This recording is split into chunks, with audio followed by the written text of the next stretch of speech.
और तुम लोग इसके साथ बदतमीजी कर रहे हो, जानते नहीं हो कि मैं तुम्हारे साथ क्या कर सकता हूँ। क्या सच में आपकी वाइफ है? अब मैं लिख के दूं कि मेरी बीवी है कि नहीं? जब मैं कह रहा हूँ कि मेरी वाइफ है तो फिर मान क्यों नहीं रहे हो? मुझे नहीं पता ये लोग मेरे साथ ऐसे बदतमीजी क्यों कर रहे हैं। मैंने इनको बोला कि इस गाड़ी के ओनर यानी कि आप मेरे पति हैं। ये लोग मेरी बात पे विश्वास ही नहीं कर रहे। कह रहे हैं कि ऐसी 200 रुपए की साड़ी पहनने वाली हमारे बॉस की वाइफ कैसे हो सकती है। हमारे बॉस तो बहुत स्टैंडर्ड वाले हैं। मतलब ये लोग इंसान के कपड़े देख के उन्हें जज करते हैं। खुद अच्छे कपड़े पहने हुए तो इनको लगता है कि इनका स्टैंडर्ड बहुत हाई है, बहुत समझदार है, लेकिन बात करने की जरा से भी तमीज नहीं है। इन्होंने मेरी इतनी इंसल्ट की, मेरे कपड़ों के बारे में बोला, इनफैक्ट आपके बारे में भी बोला कि आपको तो मैं डिजर्व ही नहीं करती हूँ। इन लोगों की सोच इतनी ज्यादा गिरी हुई है। आप ही सोचिए ना जरा, अगर आपकी कंपनी में कोई ऐसा इंसान है जिसको इंग्लिश बोलने ना आती हो या फिर उसको शायद इनकी तरह कपड़े पहनने ना आते हो, ये लोग तो उनकी इंसल्ट करके उसको ह्यूमिलेट करके भगा ही देंगे। ये लोग इस तरीके से अपनी सोच रखते हैं। ऐसे सोच वाले लोग कैसे किसी कंपनी की तरक्की के बारे में सोच पाएंगे? और जिस तरह की तुम दोनों की सोच है ना, साफ पता चल रहा है कि तुम्हारे घर वालों ने तुम्हें अच्छी शिक्षा नहीं दी है। सिर्फ पढ़ाई कर लेने से और डिग्री लेने से कोई इंसान अच्छा नहीं हो जाता है। अगर तुम्हारे अंदर जरा सी भी तमीज होती ना तो तुम इसके साथ बदतमीजी नहीं करते। और चलो एक पल के लिए मैं मान लेता हूँ कि मेरी बीवी नहीं है, तो उसके बाद भी तुम्हें कोई राइट नहीं मिलती कि तुम इसकी बेइज्जती करो। अरे कम से कम इंसानियत नाम की कोई चीज तो होती है। और अगर इसने साड़ी पहन ही ली है तो इसमें कौन सी बड़ी गलती कर दी इसने, मुझे बताओ जरा। उसका जो मन करेगा वो कपड़े पहनेगी।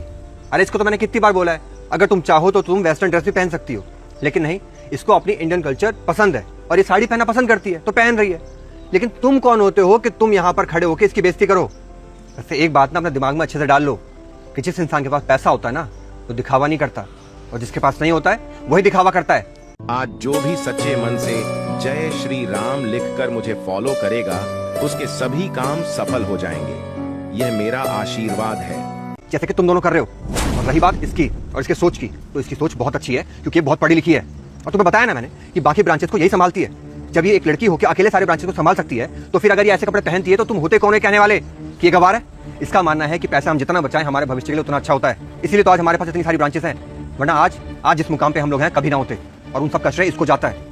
और तुम दोनों ने जो बदतमीजी करी है ना, इसके लिए मैं तुम दोनों को अभी के अभी अपनी कंपनी से निकालता हूँ। देखो तो नहीं सर प्लीज सर, मैं आपके हाथ जोड़ती हूँ, मुझे नौकरी से मत निकालिए सर। नौकरी की बहुत जरूरत है मुझे। अगर आप मुझे काम से निकाल देंगे सर तो मेरा घर कैसे चलेगा? अगर मैं अकेली कमाने वाली हूँ सर, मुझसे गलती हो गई। मुझे मैम के साथ इस तरीके से बदतमीजी नहीं करनी चाहिए थी।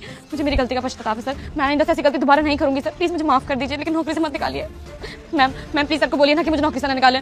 हाँ मैम। दोस्तों, इस वीडियो से हमें यहाँ सीखने को मिला है कि हमें किसी की होलिया और कपड़े को देखकर उसे जज नहीं करना चाहिए। दोस्ती किसी के कपड़े और होलिया और उसकी हैसियत देखकर नहीं किया जाता। दोस्ती दिल से होनी चाहिए। आप लोगों को अगर वीडियो से कुछ भी सीखने को मिला हो तो हमारे चैनल को एक लाइक और सब्सक्राइब करना मत भूलना दोस्तों।